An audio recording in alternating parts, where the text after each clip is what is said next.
Strengthen your faith. Strengthen your faith. Palakasin mo ang pananampalataya. Ang simple pong meaning ng faith o ang pananampalataya, ang simple pong kahulugan nito ay paniniwala at pagtitiwala sa Diyos. Ulitin ko, ang simpleng meaning ng pananampalataya ay paniniwala at pagtitiwala sa Diyos. At ang sinasabi ng Bible sa Hebreo about faith, sa Hebrew chapter 11 verse 1, sabi niya, tayo'y may pananalig kung nagtitiwala tayong mangyayari ang mga inaasahan natin at naniniwala sa mga bagay na di natin nakikita. Tayo na po ay may pananalig kung tayo po ay nagtitiwala sa mga bagay na inaasahan natin na mangyayari. Kapag tayo po ay humingi sa Diyos ng isang bagay, kapag meron tayong pinag-pray sa Panginoon na gusto nating mangyari at inasahan natin yun na gagawin ng Diyos at tayo po ay nagtiwala sa Diyos na gagawin niya na yun ay mangyayari, yun daw ay pananalig o pananampalataya. At kapag tayo po ay naniwala sa mga bagay na hindi natin nakikita, yun ay pananampalataya. Kagaya ng ating paniniwala sa Diyos na hindi natin nakikita. Hindi natin siya nakikita, pero pinapaniwalaan natin na mayroong Diyos. Amen? Ang tawag doon, pananampalataya. Kahit hindi mo nakikita, pero pinapaniwalaan mo. Kagaya ng hangin, hindi natin siya nakikita, pero naniniwala tayo may hangin kasi nararanasan natin. Amen? Ganon din sa Diyos. Kahit hindi natin nakikita ang Diyos, nararanasan naman natin siya. So, naniniwala tayo na may Diyos. At yun ay pananampalataya. At tayo bilang mga anak ng Diyos na nagkaroon ng pananampalataya sa Kanya, dahil tinanggap natin siya bilang Panginoon at tagapagligtas ng ating mga buhay, ay kinakailangan hindi tayo dapat tumigil na yung ating pananampalataya sa Kanya ay palakasin. Amen? Palakasin, patatagin, paangatin, palaguin. Kung ano yung pananampalataya natin, ay huwag tayong titigil na yun ay palakihin ng palakihin. Amen? Palakasin ng palakasin. Patatagin ng patatagin. At ang reason,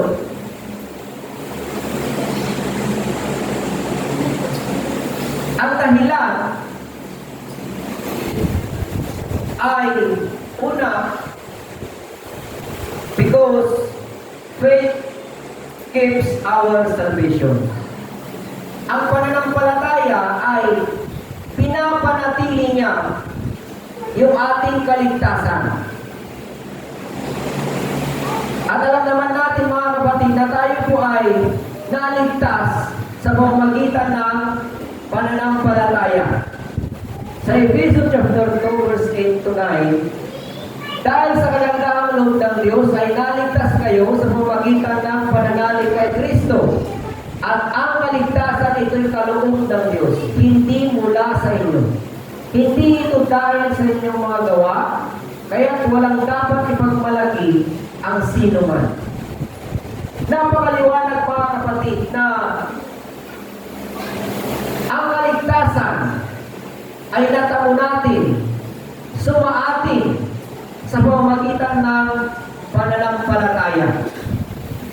At ang kaligtasan na yan na natamo natin through faith in Christ ay makakapanatili rin sa atin sa pamamagitan ng pananampalataya.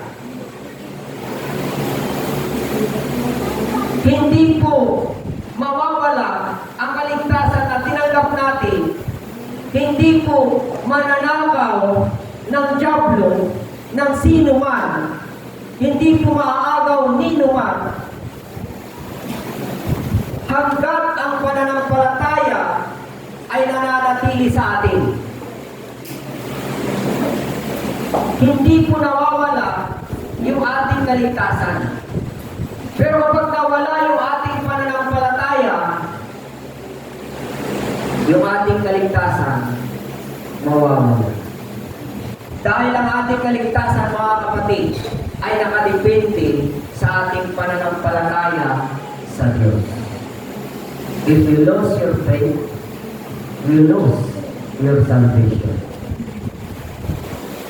Naniniwala po ba tayo doon? Amen. Yan po ang tama. Hindi po totoo yung sinasabi nila na once you are saved forever, na kahit mawala mo yung pananampalataya mo, ay saved ka pa rin. Kasi pagka nawala yung pananampalataya mo, ibig sabihin, wala na rin ang connection mo sa Savior. So pagka wala ka ng connection sa Savior, so hindi ka na masisave. Pero kahit ano bang mangyari, hanggang nakakunik ka sa Savior through faith, ang kaligtasan manatili sa iyo. Amen. At makikita po natin ang isang istorya sa Bible na siya po ay na-rapture, naligtas dahil sa kanyang pananampalataya sa Diyos. Sa Hebrew chapter 11 verse 5, si Enoch, sabi niya, dahil sa pananalig sa Diyos, hindi namatay si Enoch, kundi inilipat sa kabilang buhay. Hindi na siya nakita sapagkat inilipat na nga siya ng Diyos. Sinasabi sa kasulatan na si Enoch ay naging kalugod sa Diyos bago inilipat. Yan. So ito po yung type ng rapture. Si Enoch po ay na-rapture dahil sa kanyang pananampalataya sa Diyos. Nung siya po ay naligtas, nanatili siya sa pananampalataya at ang kanyang pananampalataya ay nag-maintain ng kanyang kaligtasan. So, ang reason kung bakit siya naligtas, na-rapture, siya po ay naging kalugod-lugod sa Diyos. At bakit siya naging kalugod-lugod sa Diyos? Siya po ay nabuhay sa pananampalataya. Amen. At sabi niya dito sa susunod na kapag walang pananampalataya, hindi po pwedeng malugod ang Diyos sa sino man.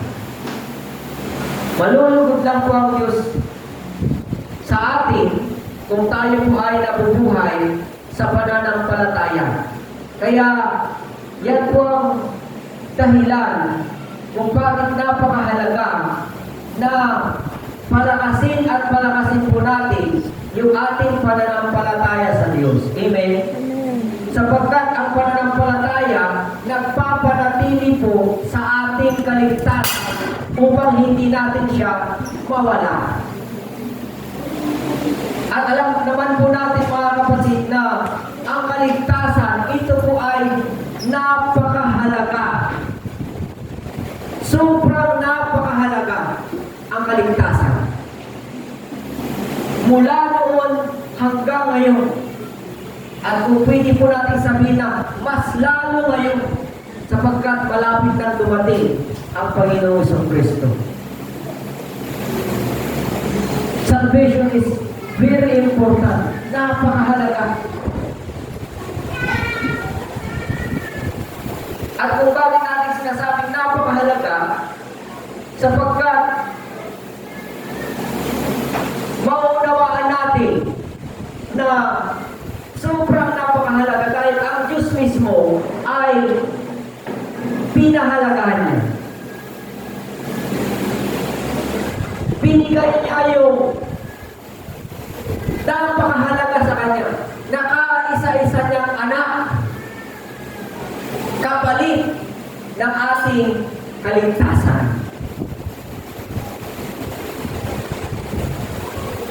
Ganun po kahalaga ang kaligtasan.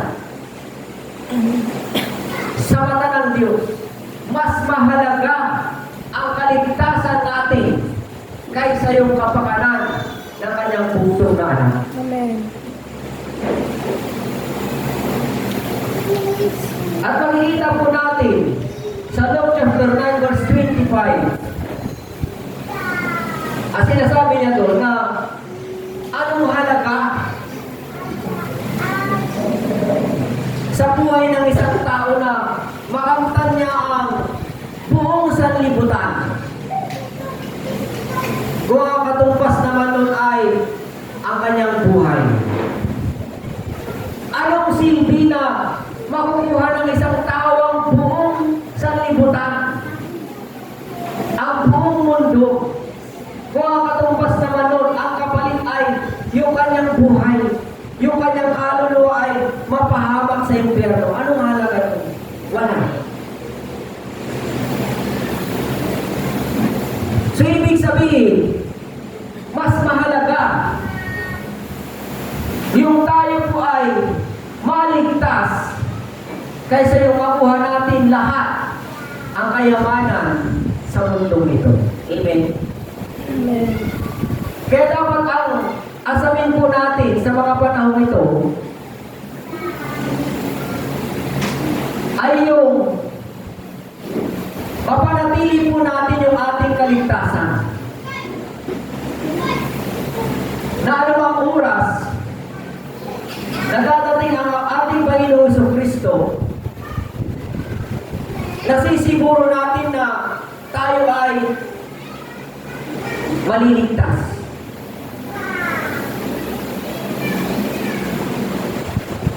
Kahit i-analyze natin, isipin natin ng ilang uri.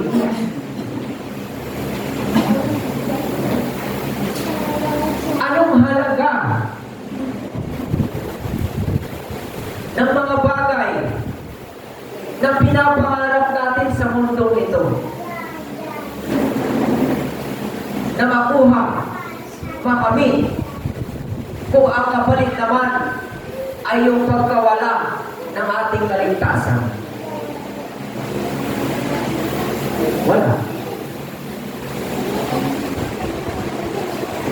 Makakatulong ba ang mga bagay sa mundong ito na hinahangad natin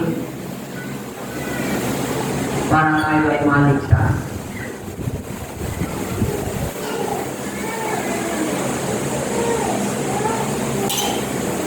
Wala pong ibang makakatulong sa atin maliban ang ating pananampalataya. Kung yung ating pananampalataya ay iningatan natin, pinalago natin, pinatatag natin, pinalakas natin, so alam natin na ang ating kaligtasan secure. Amen. Amen. Sigurado na tayo po ay maniligtas. So, ganyan po mahalaga ang pananampalataya. Pangalawa, bakit kailangan natin palakasin ang ating pananampalataya?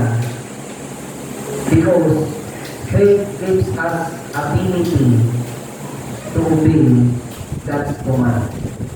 Faith gives us ability to obey God's command. Ang pananampalataya ay nakapagdudulot sa atin ng kakayahan, abilidad na sumunod sa mga utos ng Diyos.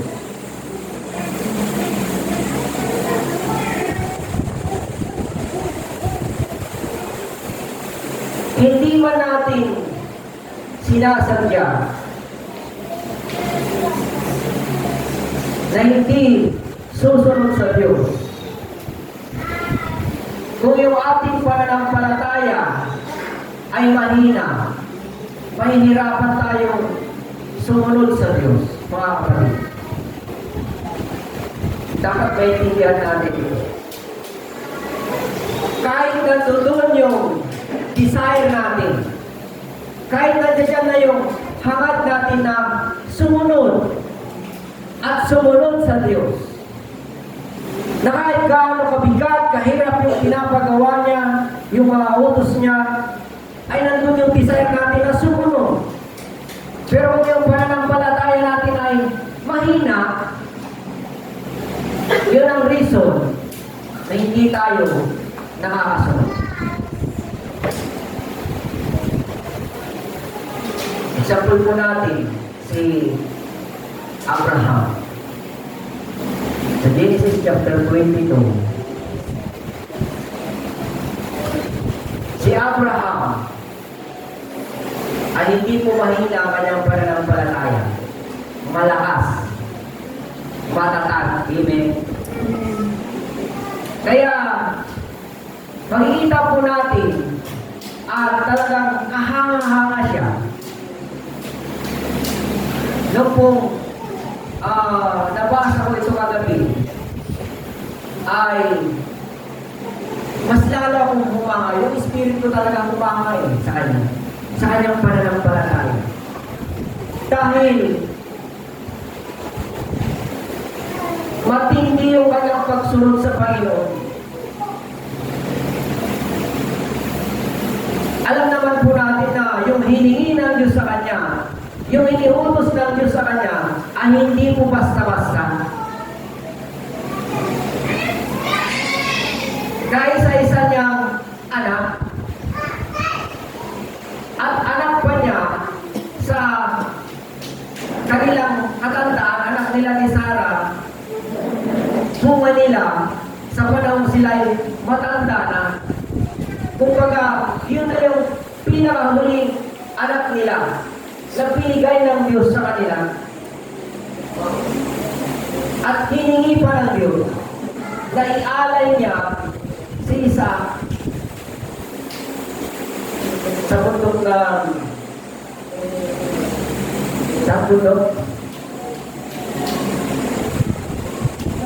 bundok ng Moriah.